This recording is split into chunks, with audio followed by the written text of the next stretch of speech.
Vamos então retomando o nosso estudo do livro Nosso Lar, livro de autoria de André Luiz, psicografia do Chico. Nós vamos então para o nosso capítulo número 2, Clarencio, e depois também tentaremos chegar no capítulo 3, a oração coletiva. Só fazer um ajuste aqui rapidamente no nosso banner. Prontinho. Bom, fazendo aqui uma recapitulação então do que nós estudamos no nosso último encontro, André Luiz fala para nós sobre o drama dele ter despertado no plano espiritual, naquela perturbação toda que é característica de espíritos que tiveram vidas tão materialistas, como foi o caso de André Luiz. Ele fala um pouquinho das suas impressões, ele fala um pouquinho dos horrores que ele sentiu, tanto de se ver num ambiente como aquele, como também das companhias que ele tinha. Ele fala um pouquinho também sobre a vida que ele teve, que era uma vida que valorizava muito mais os princípios filosóficos, políticos e científicos. E lá então, depois de desencarnado, ele percebeu que todos esses princípios ficariam em segundo plano, sendo que a fé e o seu desenvolvimento moral e espiritual seriam ali os mais importantes. Ele fala também sobre a família, uma família bem estabelecida, em que as coisas vinham fáceis para ele, que ele tinha ali todos os seus títulos, o ambiente social característico de um jovem ainda muito ligado aos vícios da mocidade, não valorizava o sacrifício dos pais, como ele colocava a esposa e os filhos, ele prendia com uma ferocidade muito grande, baseada no egoísmo destruidor. Não tinha preocupação com a prática caritativa para ajudar aqueles que precisavam. Esse detalhe que nós veremos, que André Luiz então ele controlava a família com um egoísmo muito grande, nós veremos isso depois uma repercussão no futuro, que nós veremos ali o desenvolvimento dele no plano espiritual e a família dele aqui no mundo físico, cada um seguindo caminhos diferentes. E nós veremos aqui então que, na verdade, muitas desencarnações acabam provocando um grande alívio para aqueles que ficaram, e também para aqueles que partiram, dependendo da situação. Ele falava também aqui, deixa eu ver aqui, que ele era, na verdade, não era nenhum criminoso, ele não se sentia como criminoso, mas que, na verdade, o grande crime que ele cometeu foi perante a própria consciência, não um crime perante a sociedade. Então agora aqui nós vamos para o item no capítulo número 2, continuando aqui a nossa história. André Luiz então começa com gritos, suicida, suicida, criminoso, infame. Gritos assim cercavam-me de todos os lados, onde os sicários de coração empedernido. Por vezes enxergava-os de relance, escorregadios na treva espessa, e quando meu desespero atingia o auge, atacava-os mobilizando extremas energias. Em vão, porém, esmorrava o ar nos paroxismos da cólera. Gargalhadas sarcásticas feriam-me os ouvidos, enquanto os vultos negros desapareciam na sombra. Bom dia, Regina. Aqui só para lembrar um outro ponto que eu cheguei até a comentar com vocês no nosso encontro anterior, é que André Luiz ele relata para nós que os laços que prendiam o seu perispírito ao seu corpo físico se desfizeram na sepultura. Então, como nós temos estudado nos livros da codificação e também em outras obras que falam para nós exatamente dessa relação, dessa influência que o corpo físico morto exerce sobre o espírito, é algo indescritível para nós. E André Luiz viveu esses fatos. Então, o seu corpo sepultado, o seu corpo em decomposição e todos os horrores desse momento, ele acabava então sentindo em sua mente, né, sentindo ali, repercutindo sobre ele. Depois ele diz ainda, para quem apelar, né, por causa desses gritos e dessas acusações? Torturava a minha fome, a sede me escaldava, comezinhos fenômenos da experiência material patenteavam-se-me aos olhos. Crescera minha barba, a roupa começava a romper-se, com os esforços da resistência, na região desconhecida. A circunstância mais dolorosa, no entanto, não é o terrível abandono a que me sentia votado, mas o assédio incessante de forças perversas que me somavam nos caminhos ermos e obscuros. Irritavam-me, aniquilavam-me a possibilidade de concatenar ideias. Desejava ponderar maduramente a situação, esquadrinhar razões e estabelecer novas diretrizes ao pensamento, mas aquelas vozes, aqueles lamentos misturados de acusações nominais, desnorteavam-me irremediavelmente. Aqui vale para nós um comentário importante, porque quando nós falamos sobre um quadro como esse que André Luiz descreve, que ele sentiu, por exemplo, né, a fome, sentiu a sede, sentiu frio, a barba descreveu, não foi o caso do frio dele, mas a gente tem relatos de espíritos que trazem para nós, né, essas sensações, essas impressões. Então ele fala sobre os efeitos sobre o corpo, dores que acabam sentindo, ferimentos que continuam sangrando, né, como foi o caso que nós lembramos do próprio Camilo Castelo Branco. Nós lembramos que esses efeitos, eles são produções de suas próprias mentes, porque o espírito relata aquilo que para ele é uma realidade. Se a realidade dele impõe essas sensações, essas impressões, ele vai sentir isso, vamos dizer assim, entre aspas, né, fisicamente, ou seja, ele vai sentir isso no seu corpo perispiritual e, portanto, na sua própria consciência. Então nós temos aquela visão simplista, né, que o espírito desencarna e ele então não tem mais nenhuma ligação com o corpo físico e, portanto, não tem mais nenhuma sensação. Tem e muitas. Basta a gente lembrar, por exemplo, que o próprio Kardec, quando ele fazia as entrevistas com os espíritos, lá no livro Céu e Inferno e também em outros relatos na Revista Espírita, os espíritos continuam relatando aquilo que eles acreditam ser uma realidade. Então, se o espírito se encontra ferido, ele vai ter aquele ferimento presente ali. Se ele tem alguma limitação, alguma deficiência, ele vai também ter essa deficiência no plano espiritual, que é o caso, por exemplo, da cegueira. Espíritos que desencarnam e no plano espiritual se veem como cegos, exatamente porque em suas consciências eles estão vivendo aquela realidade. Então, comentários que nós já ouvimos, né, de pessoas que leram o livro Nosso Lar ou leram trechos do Nosso Lar, comentam, né, como é que um espírito pode sentir crescendo barba se ele já não tem mais barba, se ele já não tem mais isso fisicamente? Simplesmente porque ele acredita nisso. Ele tem aquela rotina de se barbear, né, cotidianamente, todos os dias, para manter aquele asseio, aquela aparência física, e de repente ele se vê durante muito tempo em abandono, o seu inconsciente vai dizer, você está sujo, a sua barba está crescendo, você está com fome, você precisa ir ao banheiro, enfim. Ele começa então a reproduzir tudo aquilo que para ele fazia parte da sua realidade.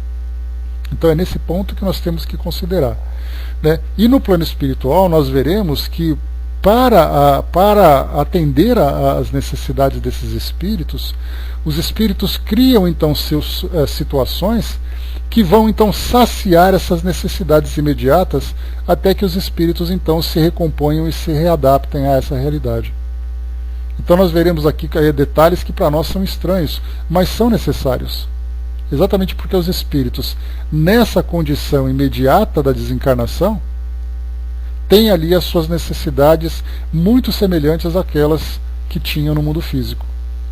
Cidizinha lembrou aqui, né? Lembrei daquele caso que você contou da sua prima, né? Que viu um espírito entrar na sala da reunião mediúnica numa cadeira de rodas, exatamente. E ele ainda comenta, né?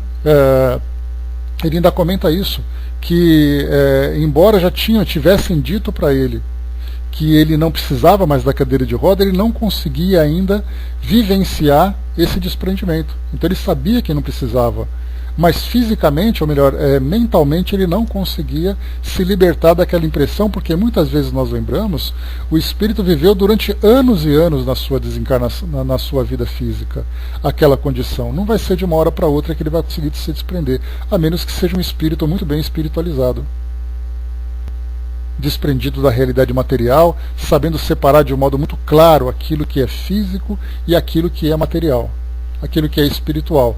No caso de espíritos comuns, isso vai demorar, e nós veremos ali deficiências de várias situações. Por exemplo, pessoas que viveram limitações intelectuais, síndrome de Down, paralisia cerebral, traumatismo crânioencefálico, todas aquelas histórias que nós acompanhamos no livro Deficiente Mental, porque fui um, não é de uma hora para outra, tanto que nós temos também, se desenhar naqueles relatos que nós estudamos, naquelas psicografias, um espírito que tinha vivido uma condição de limitação intelectual severa. E aí então ele desencarnava, ele começava então a relembrar das dificuldades que ele passava, dos maus tratos que ele sofria junto à família, e que aos poucos ele começava então a recobrar a sua condição normal, né, a sua condição de equilíbrio. A Dalva colocou, né, como os espíritos podem ver uns aos outros, né, se a aparência for produto da mente, né? O que a gente lembra, Dalva, é que os espíritos se reconhecem no plano espiritual. Então, na verdade, nós percebemos aquilo que o outro é. Se por acaso ele tem ali um produto da sua própria mente, ele cria então um cenário fantasioso. Mas os espíritos, então, a gente lembra disso, não sei se é essa pergunta que você fez, né? A aparência, por exemplo, é o espírito que determina exatamente a aparência que ele vai ter, de acordo com aquilo que ele pensa sobre si mesmo. No nosso caso, por exemplo, né, nós temos ali todos os dias olhando no espelho, todos os dias se reconhecendo com aquela aparência, com aquelas características. Chegando no plano espiritual, eu inconscientemente vou reproduzir aquela mesma aparência que eu tenho. Então são vários, né, os relatos que nós temos de espíritos que desencarnam, por exemplo, né, de uma idade mais avançada, e depois então no plano espiritual eles começam a rejuvenescer. Exatamente porque essa idade avançada traz aquela aparência de velhice, aquela aparência decrépita muitas vezes, e aí então o espírito começa a se ver de um modo saudável, mantém a mesma aparência, mas com, né, uma aparência saudável, rejuvenescida, né? Esse espírito pode então fantasiar na sua mente, né, pensar que está vendo o outro? Ele pode inclusive reproduzir aquilo que ele vivenciou. É o caso, por exemplo, que nós temos no livro O Céu e o Inferno, lá naquele espírito que cometeu aquele crime em Caustaledo-Arri. Conversamos sobre ele ontem, né? E lá na Revista Espírita nós temos ali essa história mais detalhada, chamada A História de um Danado. Se eu não me engano, em 1863, 64, não me recordo. E qual era exatamente a punição desse espírito? Ele ficou durante 2 séculos, 200 anos, revivendo o mesmo crime. Então ele via exatamente ali o irmão que ele matou, ele via ali aquela que foi a sua esposa que ele matou também. Então ele vai vivendo e criando as suas próprias fantasias. Então, se o espírito não se encontra numa condição de equilíbrio, é muito natural que ele passe por essas ilusões que ele mesmo cria, porque ele não sabe diferenciar aquilo que é real, aquilo que é uma produção da sua mente. Mas depois que ele vai recobrando então a consciência, ele vai interagindo de uma forma muito natural, muito saudável. Muitos são os espíritos também que criam em suas próprias mentes um cenário de inferno, porque a educação religiosa que tiveram, foi dito então que ele, pelo fato dele ter sido alguém digno de ser mandado para o inferno, ele vai criar então o inferno, ele vai criar os demônios e tudo mais, além da própria realidade que ele vai sofrer dos processos de perseguição e de obsessão no próprio plano espiritual, né?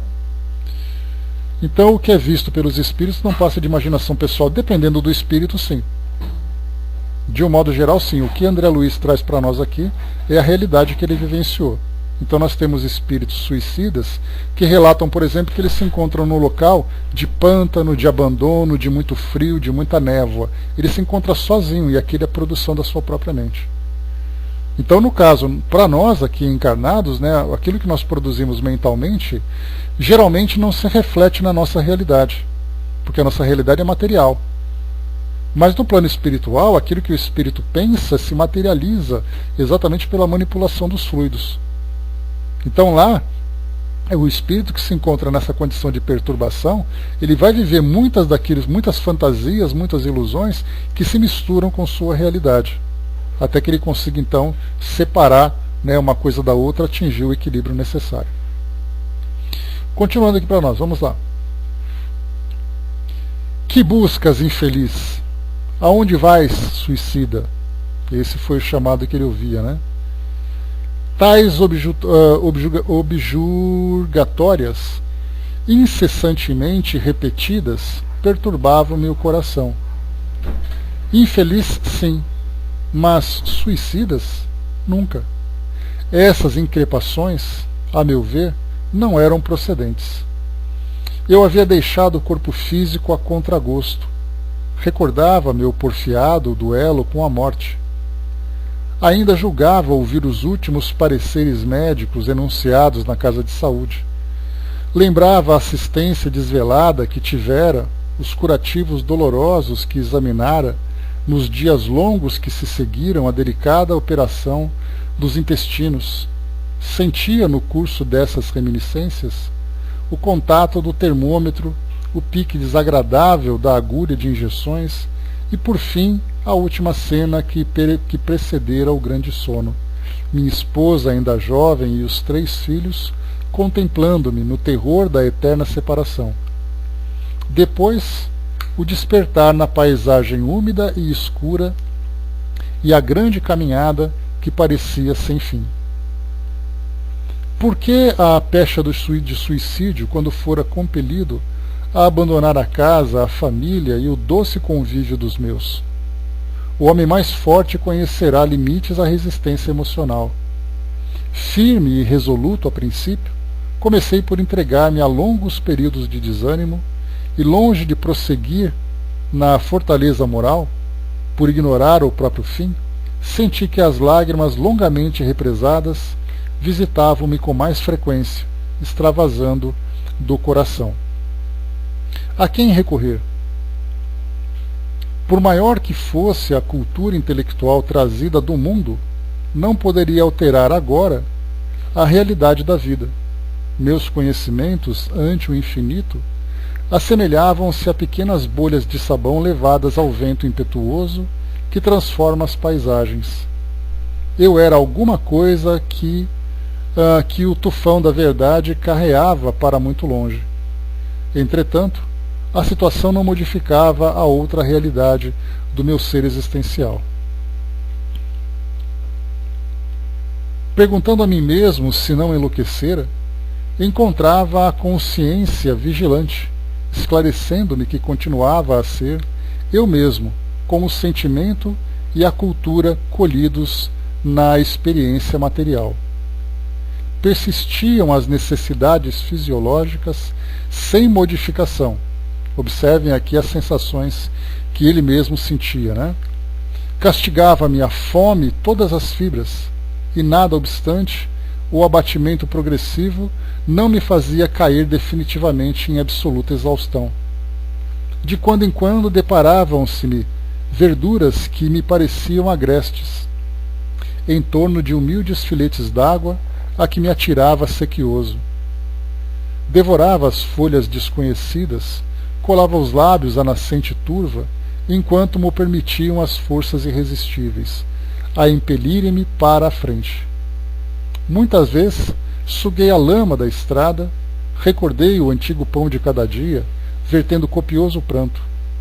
Não raro, era imprescindível ocultar-me das enormes manadas de seres animalescos que passavam em bando, quais feras insaciáveis. Eram quadros de estarrecer. Acentuava-se o desalento. Foi quando comecei a recordar que deveria existir o autor da vida, fosse onde fosse. Essa ideia confortou-me. Eu, que detestara as religiões do mundo, experimentava agora a necessidade do conforto místico. médico extremamente arraigado ao negativismo da minha geração, impunha-se-me atitude renovadora. Tornava-se imprescindível confessar a falência do amor próprio a que me consagrara orgulhoso. Aqui ele fala, né, que quando ele era encarnado, ele comentou isso no primeiro capítulo, ele falava sobre as vezes em que ele lia a Bíblia, né, o Antigo Testamento e também o Novo Testamento, né, então ele tinha ali duas situações: ou ele lia com aquela indiferença, ou ele lia com o espírito crítico, sempre apontando ali as incoerências que geralmente nós encontramos, né, pelo fato de fazermos uma interpretação ao pé da letra. Então ele falava que para ele a religião tinha pouca importância, tanto que aqueles aspectos filosóficos, científicos, políticos tinham ficado então em segundo plano. Aqui um pouco acima, ele comenta exatamente sobre essa ideia, né, de ser um espírito suicida, e nós lembramos algumas passagens que Kardec comenta, tanto no livro Céu e Inferno, como também foi comentado diretamente a ele pelos espíritos, apontando que em um determinado momento da sua vida ele acabou então se excedendo, né, nos esforços, no trabalho que ele realizava. Então ele poderia cometer o autoassassínio, como era chamado. Então ele poderia se destruir pelo excesso de trabalho que ele deveria cuidar da sua saúde. Então aqui o que André Luiz vai comentar conosco, né, é aquela questão do suicídio indireto, né, ou seja, o indivíduo provoca a sua desencarnação precoce sem que tenha necessariamente a intenção de se autodestruir. Então por isso a palavra suicida é importante a gente ter cuidado nessas nossas observações, quando se usa, né, uma expressão que tem ali um significado próprio. Os espíritos mesmos comentam sobre isso, falando que nós às vezes confundimos as ideias porque utilizamos um único termo para expressar ideias diferentes. Então no caso do suicida, nós sabemos que é aquele que tira intencionalmente a própria vida. Então, se por acaso nós temos aqueles que têm ali atitudes que levam ao suicídio, aí nós teríamos que usar uma outra expressão para poder ter ali o real significado. Aqui um pouco mais para frente ele fala também da inconformação, né, com que ele, da inconformidade, né, em que ele se encontra, de não aceitar essa ideia do suicídio, porque ele tinha família, ele tinha ali tinha a sua vida, ele se lembra do tratamento médico que ele vivenciou, da cirurgia intestinal e tudo mais, então ele, de fato, da forma como ele se via, ele não havia mesmo cometido o suicídio. Continuava ali sentindo a fome, via aquele cenário que foi construído. Aí para nós é muito difícil a gente interpretar exatamente, porque aquilo que nós fazemos é aceitar os relatos que os espíritos trazem. Mas quando eles falam, por exemplo, sobre cenários que são criados a partir de um pensamento coletivo. Então espíritos que pensam, né, na mesma sintonia, eles acabam criando um cenário. Como isso acontece, nós simplesmente não sabemos. Não adianta a gente querer especular, a gente vai pegar um espírito trazendo uma explicação um pouco mais coerente do que outro, mas para nós é muito difícil porque isso não faz parte da nossa realidade. Não adianta a gente querer dizer categoricamente que nós sabemos como os espíritos fazem para plasmar uma realidade em torno deles. É o que acontece, por exemplo, quando Kardec, estudando lá no Livro dos Médiuns, no capítulo 8, se não me engano, no Laboratório do Mundo Invisível, e também no capítulo 14 do livro A Gênese, que fala dos fluidos, ele comenta exatamente sobre a capacidade que o pensamento tem de criar. Então ele fala sobre as roupas, tem inclusive na própria Revista Espírita um capítulo intitulado Mobiliário do Plano do Mundo Espiritual. Então tudo isso é como uma criação mental que o espírito faz conscientemente do que está fazendo, ele deseja fazer aquilo, ou ele faz inconscientemente, que é o caso, por exemplo, que nós vimos, né, moldar o seu perispírito, o vestuário que ele utiliza, os detalhes, né, do seu corpo, como no caso de ferimentos e tudo mais. Então ele faz isso inconscientemente, porque ele se vê dessa forma, para ele aquilo é uma realidade e, portanto, a sua mente produz aquilo em cima, né, aplicando essa força sobre os fluidos que se encontram ali em torno dele. Aqui então o que nós vimos é o André Luiz então sentindo, né, essa falência das suas forças, né, porque quando ele coloca médico extremamente arraigado ao negativismo da minha geração, impunha-se-me atitude renovadora. Tornava imprescindível confessar a falência do amor próprio, a que me consagrara orgulhoso. Então o amor próprio, né, é uma expressão que Kardec utiliza muitas vezes, né, nos seus livros, mas que hoje nós não falamos, não usamos essa expressão de amor próprio, né? Na verdade nós falamos sobre o orgulho que o indivíduo tem.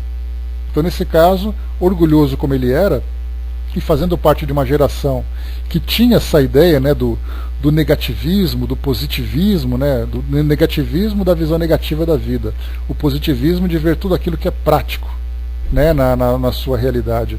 Então, acreditar em alguma coisa religiosa era quase desacreditar nas coisas religiosas era quase que um ponto de honra. Muitas vezes ele se orgulhava de se ver não como um ateu, mas alguém distanciado dessa realidade. Então ele se sentia feliz, se enchia, né, com toda aquela arrogância típica, né, dos jovens, né? Ele era egocêntrico, ele era arrogante. Nós poderíamos dizer assim que ele era um jovem mimado pela própria família, por aquilo que ele vivenciava, que ele relatava, né, que a família oferecia tudo aquilo que ele precisava, ele tinha ali. Então ele era o tipo playboyzinho da época, né? Então, consequentemente, vivendo, né, essa arrogância, então ele vivia esse egocentrismo. Então ele alimentava qual a ideia? De que eu posso, eu sou poderoso, eu faço o que eu quero, eu acredito no que eu quero, e de repente nessa situação ele percebe que toda essa arrogância que ele tinha quando encarnado, agora estava fazendo com que ele se humilhasse, transformando-se de orgulhoso para humilde. Lembrando que existe uma diferença entre humildade e humilhação. Humilhação são aqueles que sofrem a queda do orgulho. O humilde é aquele que cultiva a simplicidade. Então ele tinha que sair da sua condição de orgulhoso para humilde. A Sandra colocou: eu acho que a morte não existe, somos espíritos encarnados na Terra, né? Agora não posso te responder mais coisas porque ainda não morri, né? Mas acredito que espíritos podem se comunicar sim. Né? Não entendi sua colocação, Sandra. Mas vamos lá. Então, o que nós podemos falar? Bom dia, Gilda. Então o que nós podemos lembrar aqui? Né? Que essa realidade do espírito, ela é também muito particular. Quando nós estudamos no livro O Céu e o Inferno, as entrevistas que Kardec traz, são 65, quase 65 ou 65 entrevistas que ele faz, e nós vemos ali 65 situações diferentes. E quanto mais nós estendermos, né, esse nosso campo de investigação, muito maior será também a diversidade de condição dos espíritos. Porque eles não apenas criam um mundo muito íntimo, muito particular, como eles também vivenciam essas realidades coletivas. Vamos em frente aqui que a gente vai conseguir compreender um pouquinho melhor sobre aquilo que André Luiz traz para nós. Ele diz então aqui: e quando as energias me faltaram de todo, quando me senti absolutamente colado ao lodo da terra, sem forças para reerguer-me, pedi ao Supremo Autor da natureza me estendesse mãos paternais em tão amargurosa emergência. Quanto tempo durou a rogativa? Quantas horas consagrei a súplica, de mãos postas, imitando a criança aflita? Apenas sei que a chuva das lágrimas me lavou o rosto, que todos os meus sentimentos se concentraram na prece dolorosa. Estaria então completamente esquecido? Não era igualmente filho de Deus, embora não cogitasse de conhecer-lhe a atividade sublime quando engolfado nas vaidades da experiência humana? Por que não me perdoaria o eterno Pai quando providenciava ninho às aves inconscientes e protegia bondoso a flor tenra dos campos agrestes? É preciso haver sofrido muito para entender todas as misteriosas belezas da oração. É necessário haver conhecido o remorso, a humilhação, a extrema desventura para tomar com eficácia o sublime elixir de esperança. Foi nesse instante que as neblinas espessas se dissiparam e alguém surgiu, emissário dos céus. Um velhinho simpático me sorriu paternalmente, inclinou-se, fixou nos meus os grandes olhos lúcidos e falou: coragem, meu filho, o Senhor não te desampara. Bom dia, André. Então aqui nós vimos essa passagem, quando André Luiz, então, preso, né, nessa situação tão dolorosa, tão angustiante, com tantos horrores, né, que ele vivenciava, e depois, então, conforme ele foi se transformando intimamente, vendo ali a grandeza de Deus, porque a impressão que nós temos é que Deus é caprichoso, porque ele não atende àquele espírito arrogante, mas quando o espírito se dobra a ele então concede essa graça. E aí nós estamos então trazendo um Deus personalista, né, que um Deus que faz questão de ser adorado. E na verdade não é assim, é a própria transformação do espírito. Quando ele reconhece Deus, na verdade não é uma questão mística religiosa, é uma postura de valores, uma mudança de valores, mudança de postura moral. Então esse reconhecimento de perceber que existe algo maior do que ele, faz exatamente com que ele se coloque naquela condição de humildade e rapidamente transforme o seu panorama íntimo mental. Mas para muitos deles, como nós vimos aqui, nós vimos também no próprio Memórias de um Suicida, nós vimos alguma coisa parecida, né, não tão dolorosa como esse caso, mas no livro Voltei nós vimos a mesma coisa, que os espíritos precisavam então chegar no fundo dos seus poços. No caso de Camilo, por exemplo, vendo ali todo aquele drama sofrido por espíritos suicidas, como ele mesmo também o era, ele então chegou o momento em que aquelas caravanas passaram e o convidaram então para ser recolhido e ser assistido naquela instituição. Mas para isso ele demorou muito tempo, vivenciando aquelas dores. Então ele foi, na verdade, quebrando todas aquelas barreiras de orgulho, de vaidade, de arrogância que ele mesmo tinha criado. André Luiz aconteceu a mesma coisa. Quanto tempo ele caiu no chão e ficou implorando para que Deus o ajudasse? Aquele Deus que até então não era reconhecido. Aquele Deus por quem ele simplesmente não se importava. E de repente ele percebeu que somente algo maior do que ele seria capaz de ajudá-lo. Foi aí então que ele recebeu essa ajuda. A mesma coisa nós lembramos também com relação ao espírito irmão Jacó, que embora não tivesse sofrido todos esses dramas da perturbação que André Luiz vivenciou, ele mantinha então aquela sua postura ainda, né, de uma pessoa que tinha uma função, um cargo importante na sociedade e queria ser reconhecido no plano espiritual. E aí então ele se sentia constrangido de ver aqueles que eram seus pares numa condição espiritual muito mais elevada do que ele.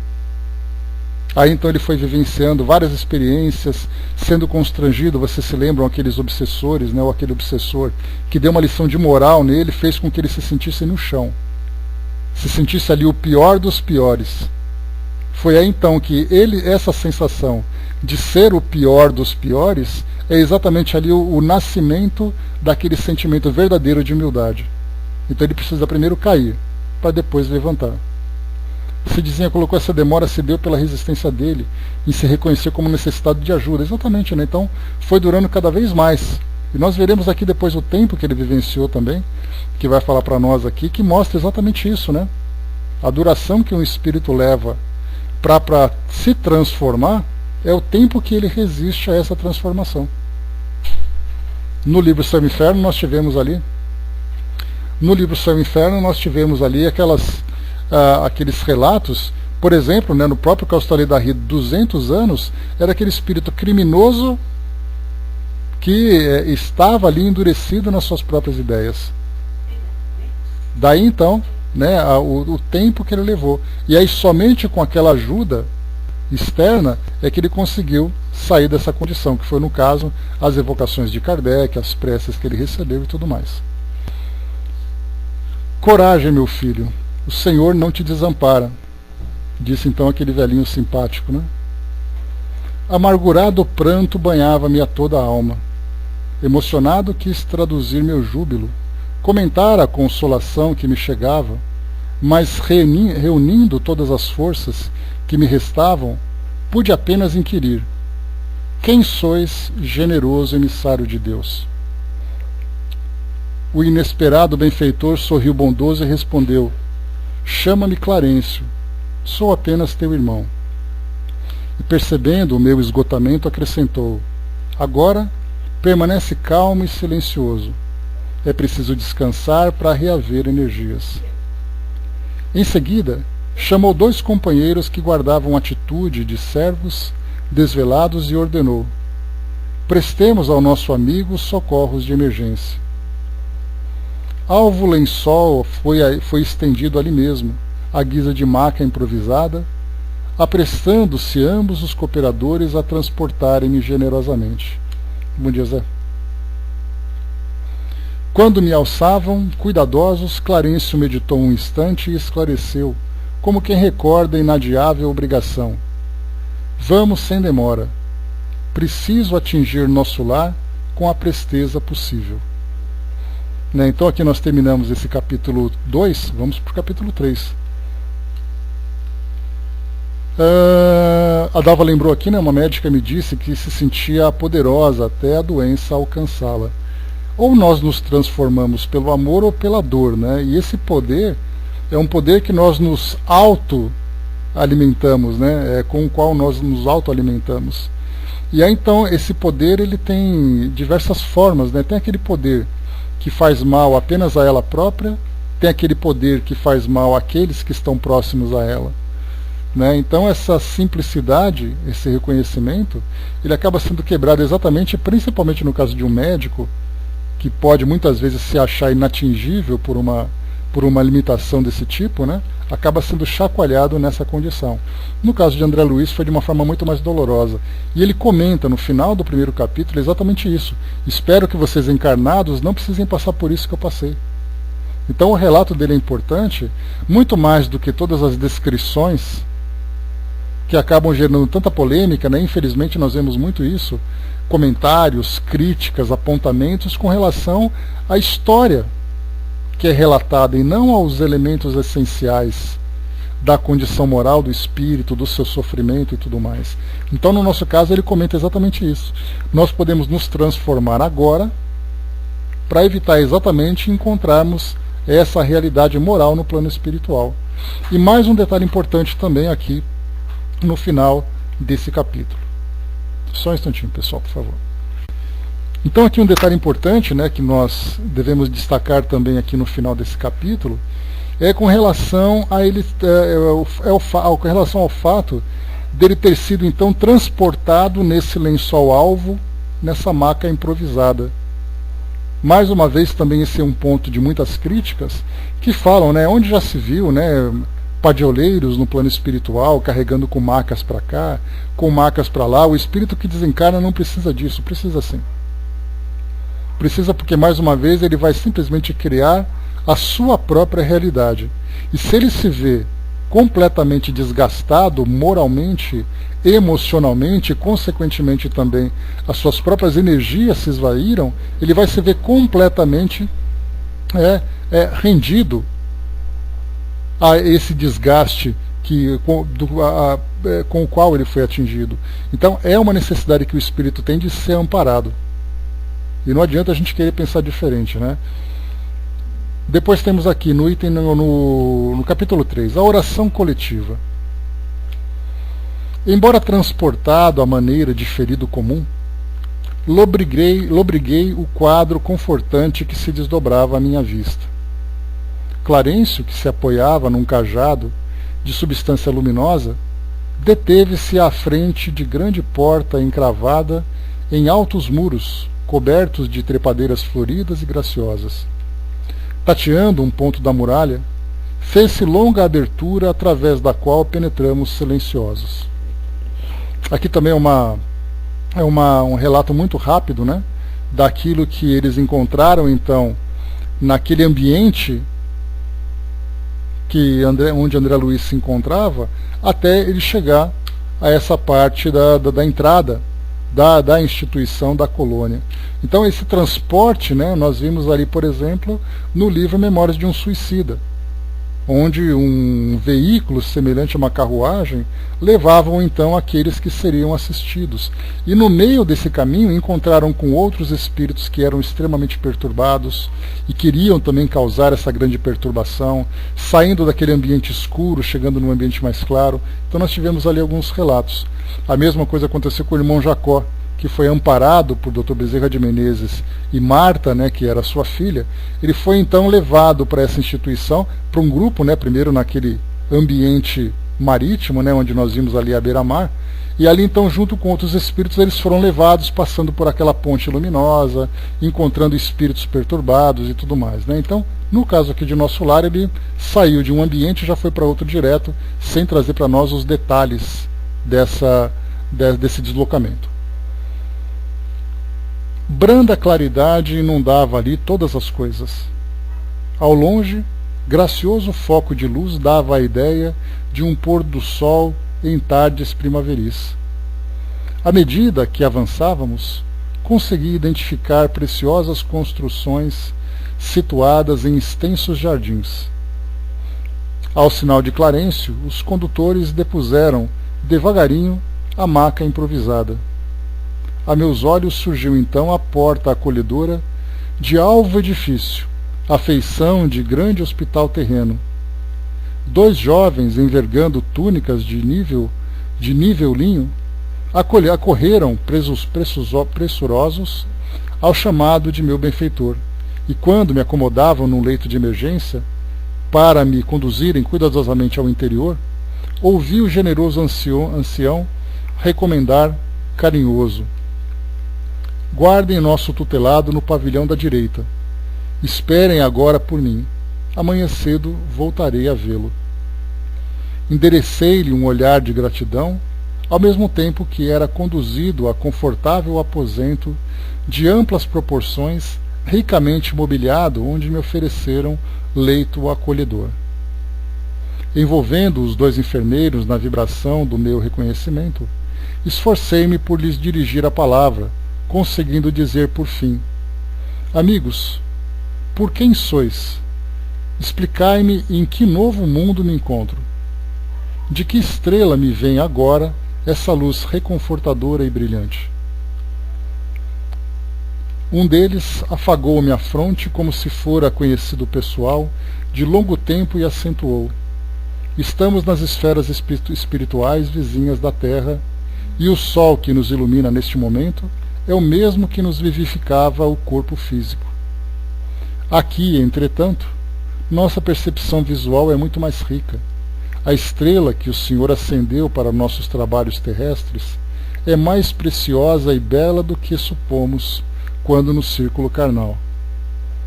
Nosso sol é a divina luz, a divina matriz da vida, e a claridade que irradia provém do Autor da criação. Meu ego, como que absorvido em onda de infinito respeito, fixou a luz branda que invadiu o quarto, através das janelas, e perdi-me no curso de profundas cogitações. Recordei então que nunca fixara o sol nos dias terrestres, meditando na imensurável bondade daquele que nulo concede para o caminho eterno da vida. Semelhava-se assim ao cego venturoso que abre os olhos para a natureza sublime, depois de longos séculos de escuridão. Né? Aqui nós temos então uma situação interessante, né, que mostra para nós essa cegueira que tanto nos surpreende, né, ao chegarmos no mundo espiritual e temos ali a revelação de uma realidade completamente diferente daquela que nós imaginávamos.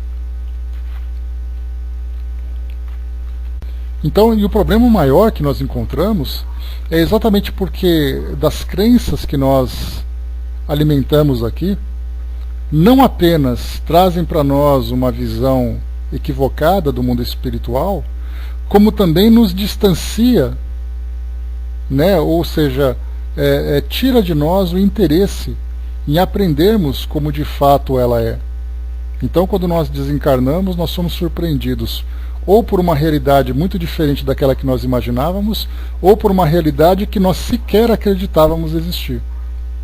No caso de André Luiz, que traz exatamente essas características, né, daqueles compromissos protocolares dentro da religião que ele professava, de frequentar, por exemplo, ali frequentar um casamento, frequentar ali um eventual batismo, como foi o caso, por exemplo, dos seus próprios filhos. Né, no casamento que ele mesmo vivenciou, casou na igreja, a gente imagina isso, claro, né, que era muito comum naquela época, final do século XIX, a presença da igreja na vida das pessoas era muito patente, né? Então, nesse caso, ele cumpria, pelo menos nas aparências, aquilo que era uma obrigação social. Então, tinha o casamento, ainda mais que ele era de uma família que tinha ali que tinha posses, família que tinha patrimônio, né? Então tinha ali uma segurança, uma estabilidade material. Então, nesse caso, casou na igreja, batizou seus filhos, eventualmente frequentou, né, ali participou de um funeral, de uma missa de sétimo dia, né? Enfim, o que nós encontramos então foi exatamente ele desencarnando e se deparando com essa realidade diferente. Ele acreditando que não havia nada e de repente ele percebeu que havia muito mais. E continua aqui para nós.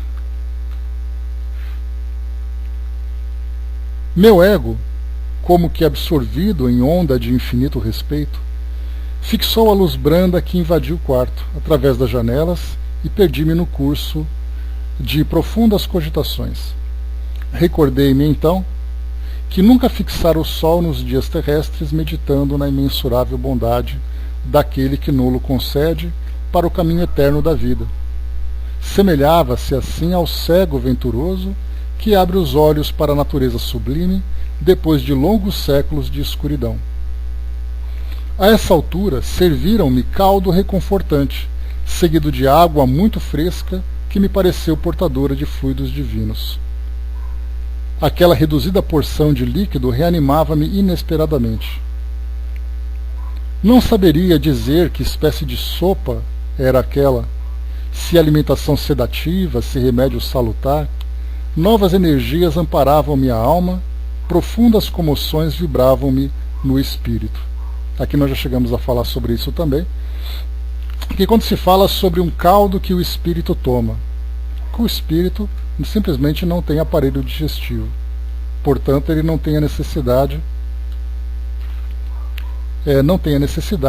de se alimentar dessas substâncias.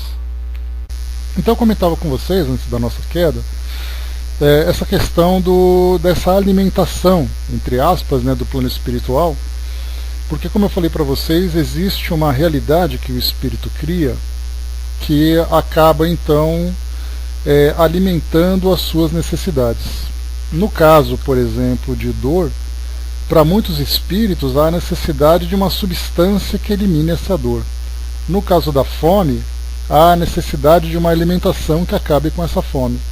Então, nós não podemos, porque geralmente quando nós estudamos, por exemplo, o livro dos Espíritos, muitas das respostas que os Espíritos trazem são respostas que equivalem a espíritos já elevados. Então, por exemplo, uma resposta clássica do livro dos Espíritos. O espírito se importa com o seu corpo depois da morte? A resposta dos Espíritos, não. Para ele é como se fosse uma roupa que ele trocasse. Na realidade, nós perguntamos, os espíritos de fato se importam com o seu corpo?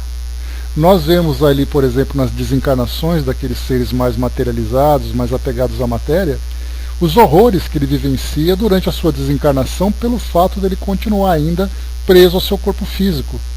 Não preso porque ele quer, mas preso porque ele quer ficar no mundo físico e, consequentemente, ele acaba ficando vinculado ao seu organismo, né? Ao corpo que acabou morrendo, né? Então, nesse caso, é importante a gente sempre lembrar, né, que quando nós falamos do mundo espiritual, nós vamos encontrar espírito das mais variadas condições, né? Eu teria que olhar, Andréa, na parte de funerais, alguma coisa assim, depois eu pego para vocês, tá? Então, tudo que nós vemos lá nessa realidade que os espíritos criam é exatamente isso, né? Se nós pensarmos assim, mas ele tá ingerindo uma substância que ele não sabe descrever, que ele chama de caldo, ele chama de sopa, Então, na verdade, ele está chamando, ele está usando uma expressão equivalente àquilo que tinha no mundo físico. Para um espírito faminto, não adianta você querer dar um banho de luz nele, porque ele não vai conseguir se libertar dessa sensação de imediato, do modo como se esperaria. Então, falarmos, os espíritos podem se deslocar, lá no livro dos espíritos está dizendo assim, os espíritos se deslocam com a força do pensamento. Tem espírito que nem sabe que morreu. Então o cuidado que nós temos que ter ao estudar o livro dos espíritos é saber assim exatamente qual é o parâmetro que eles utilizam, qual é exatamente esse parâmetro para trazer aquela resposta. É um parâmetro relacionado com os espíritos mais apegados ao mundo físico, são aqueles mais materializados. Então nós vamos encontrar espíritos das mais variadas faixas de compreensão dessa realidade espiritual. Então André Luiz trouxe para nós aqui então nesse trecho que nós vemos agora.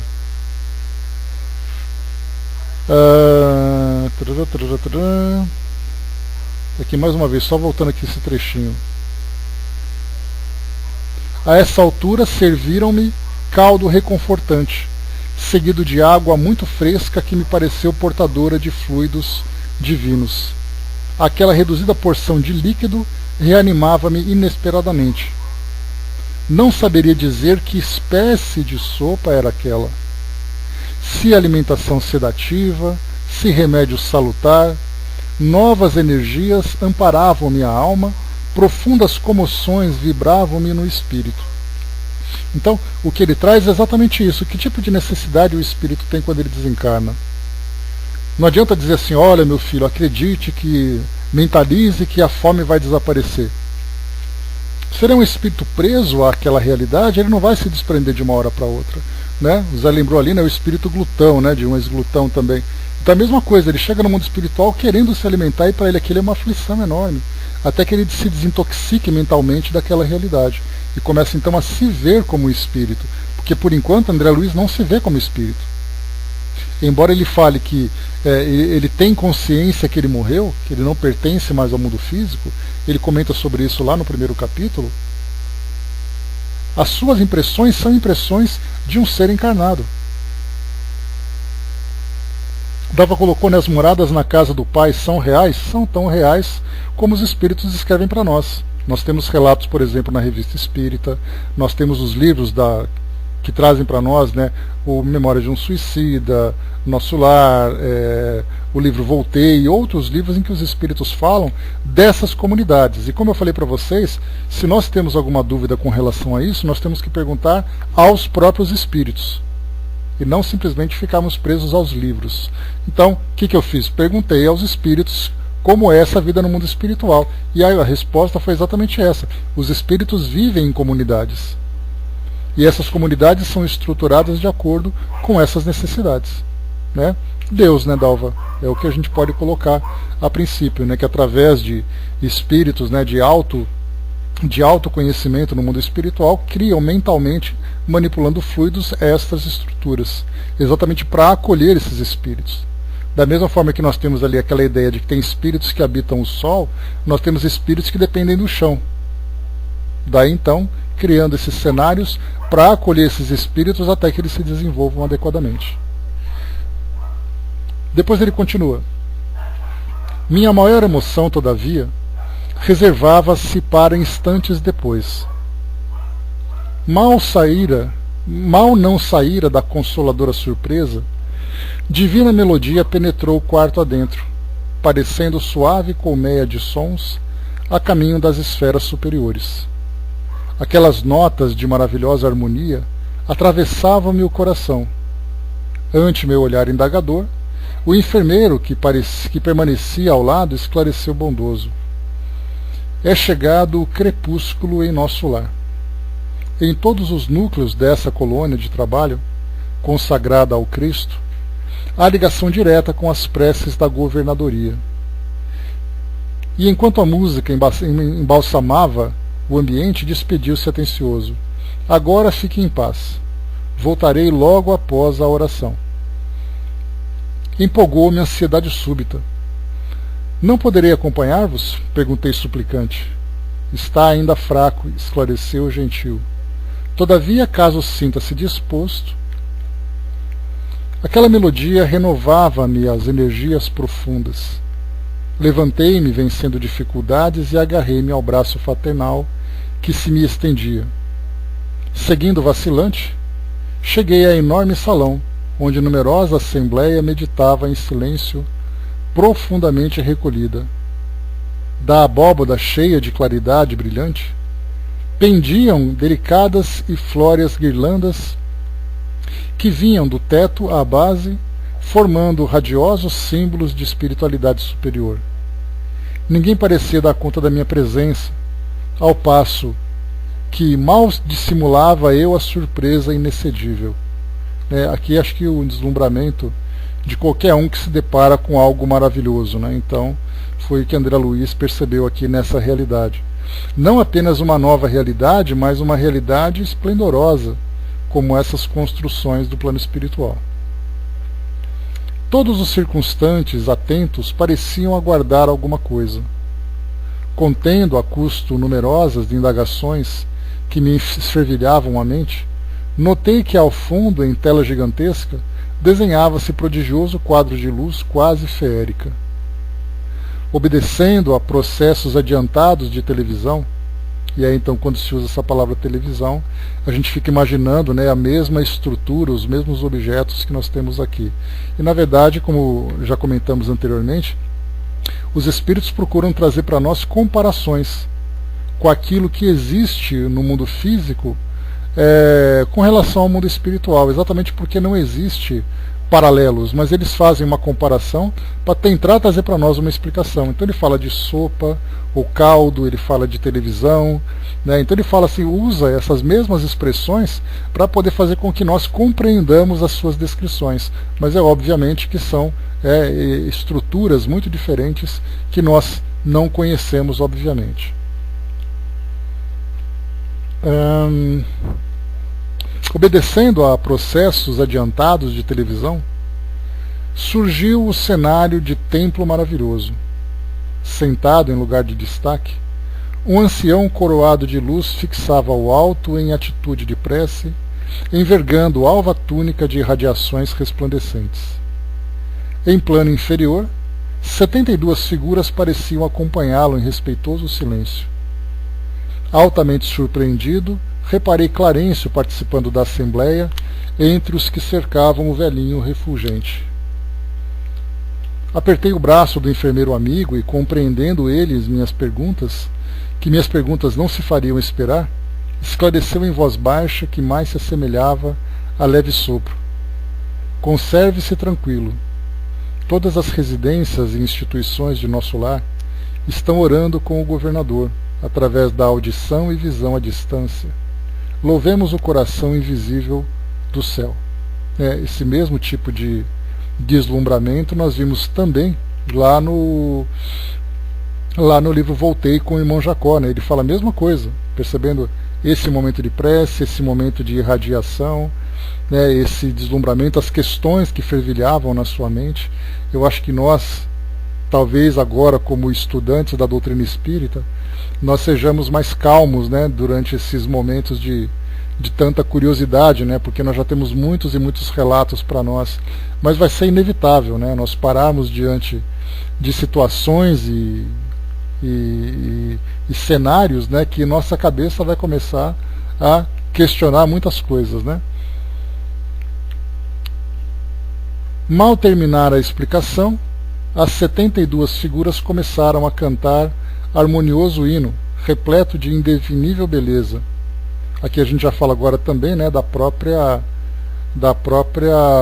a música no mundo espiritual. Kardec fala sobre isso lá no livro Obras Póstumas e também na Revista Espírita. Ele fala sobre desenho, sobre pintura, sobre músicas e tudo mais. Então ele fala exatamente dessa sublimidade, porque não se tem as restrições aqui do mundo físico, e os nossos instrumentos também são muito diferentes daquilo que eles utilizam. Então, por isso ele fala dessa beleza indescritível. A fisionomia de Clarencio, no círculo dos veneráveis companheiros, figurou-se-me tocada de mais intensa luz. O cântico celeste constituía-se de notas angelicais, de sublimado reconhecimento. Pairavam no recinto misteriosas vibrações de paz e alegria, e enquanto as notas argentinas fizeram um delicioso staccato, desenhou-se ao longe, em plano elevado, um coração maravilhosamente azul, com estrias douradas. Aqui ele coloca uma nota de rodapé, imagem simbólica formada pelas vibrações mentais dos habitantes da colônia, né?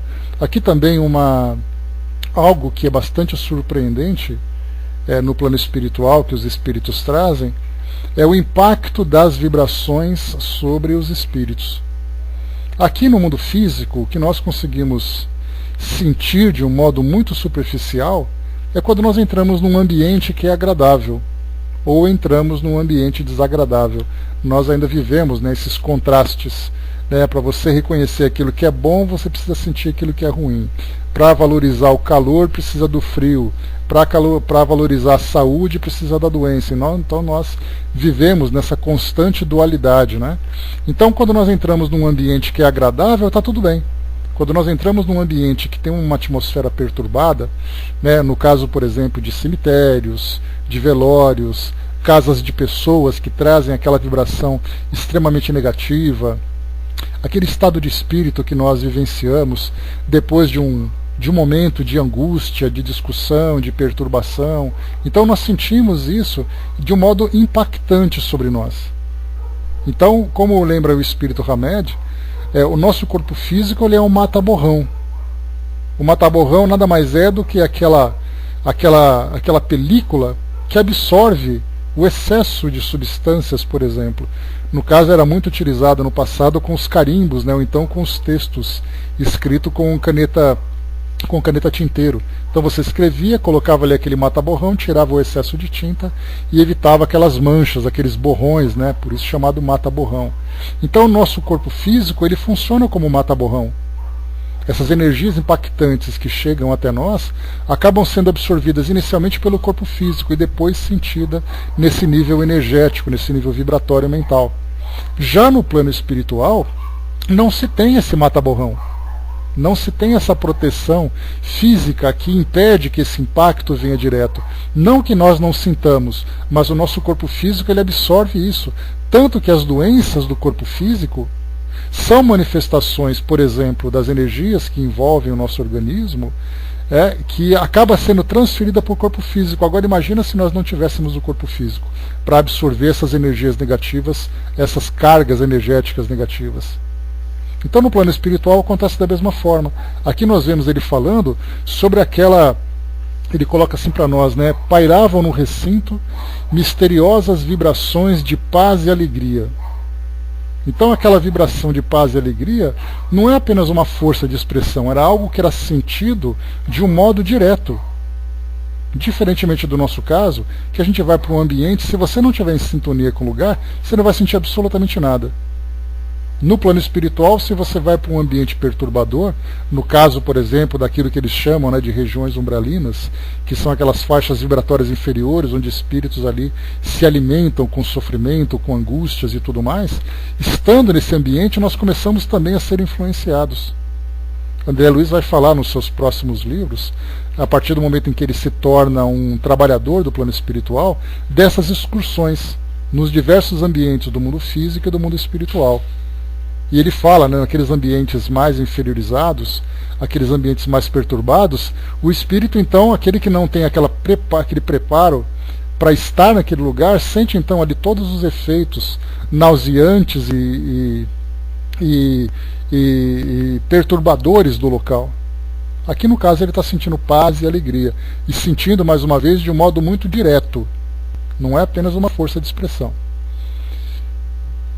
Então formava então aquele coração, né? As vibrações, as energias formavam aquele símbolo. Obviamente um resultado de uma projeção mental daqueles espíritos, né? Eles projetavam aquilo. Cariciosa música em seguida respondia aos louvores, procedente talvez de esferas distantes. então procedentes talvez de esferas distantes. Falam das sintonias que existem entre os planos, né?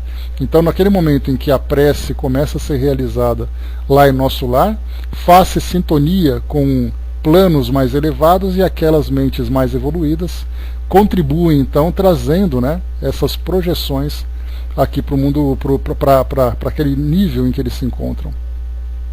Foi aí que a abundante chuva de flores azuis se derramou sobre nós. Mas se fixávamos os miosotes celestiais, não conseguíamos detê-los nas mãos. As carolas minúsculas desfaziam-se de leve ao tocar-nos a fronte, experimentando eu, por minha vez, singular renovação de energias ao contato de pétalas fluídicas que me balsamizavam o coração. Aqui é a mesma coisa também, né? Então nós pensamos, quer dizer então que os espíritos materializam pétalas de flores. Mais uma vez, essas ideias das pétalas de flores, chuvas de flores, são expressões que os espíritos usam, né, que no caso André Luiz utilizou, para poder explicar exatamente aquele fenômeno. Mas seja como for, se por acaso essas energias, podemos dizer assim, condensadas, tinham esses formatos de flores azuis, foi feito de um modo proposital exatamente para que aqueles que se beneficiavam desse tipo de assistência sentissem, né, o benefício, né, daquilo que eles conheciam no mundo físico. As flores têm um simbolismo muito grande para nós. Então, chuva de flores, tem coisa melhor para poder nos trazer esse bem-estar, essa alegria? Então, lembrando, tudo que é feito no mundo espiritual, nessa dimensão de nosso lar, ela é feita pensando sempre naqueles espíritos que têm ainda uma consciência materializada. Não pensemos que os espíritos não precisam disso. Nós precisaremos, pelo fato de nós estarmos ainda muito presos aqui ao mundo físico. Deixa eu só ver aqui se falta muito. Está acabando aqui já, pronto. Terminada a sublime oração, regressei ao aposento de enfermo amparado pelo amigo que me atendia de perto. Entretanto, não era mais o doente grave de horas antes. A primeira prece coletiva em nosso lar operava em mim completa transformação. Conforto inesperado envolvia minha alma. Pela primeira vez, depois de anos consecutivos de sofrimento, o pobre coração, saudoso e atormentado, à maneira de cálice muito tempo vazio, enchera-se de novo das gotas generosas do licor da esperança. Né? Então nós vemos que o efeito dessas energias são muito intensos sobre os espíritos. Então o tratamento espiritual é realmente muito forte, muito poderoso sobre os espíritos que lá se encontram nesse processo de tratamento. Então nós vemos a diferença, né, do que era Camilo Castelo Branco, do que era Irmão Jacó e do que é agora André Luiz, cada um no seu tempo, cada um recebendo ali os tratamentos específicos. No caso, a gente lembra que o Irmão Jacó, ele não ficou hospitalizado, né, falando exatamente com a expressão de hospital, para tratar de espíritos que se encontram adoecidos. Não pensemos em hospital com a mesma estrutura que nós temos aqui no mundo físico, tratando o nosso corpo físico. São expressões semelhantes com a mesma finalidades. Quando se fala em escolas e educandários, a ideia é exatamente falar de um ambiente de aprendizagem. E assim cada lugar tendo ali a sua semelhança, o seu paralelo com o mundo físico. André lembrou, né, o que muitas vezes sentimos após a prece nas palestras, né, a paz inunda nosso coração. Isso porque, né, André, a gente ainda tem essa barreira, essa limitação para poder sentir essas vibrações do modo como elas acontecem. Né? Agora imaginem em espírito que a gente não tem essa barreira para sentir esses efeitos. Muito bem, então, meus amigos, fechando por aqui então o nosso encontro de hoje, nós paramos aqui no capítulo número 3, fizemos o capítulo 2 e 3, né, Clarencio e a oração coletiva, que foi esse momento especial para André Luiz. O próximo item que nós vamos estudar será o médico espiritual. Vamos começar a falar agora, né, sobre a recuperação efetiva de André Luiz, o seu diagnóstico, né, e tudo aquilo que para ele é importante nesse início da sua chegada em nosso lar. Fechando por aqui então.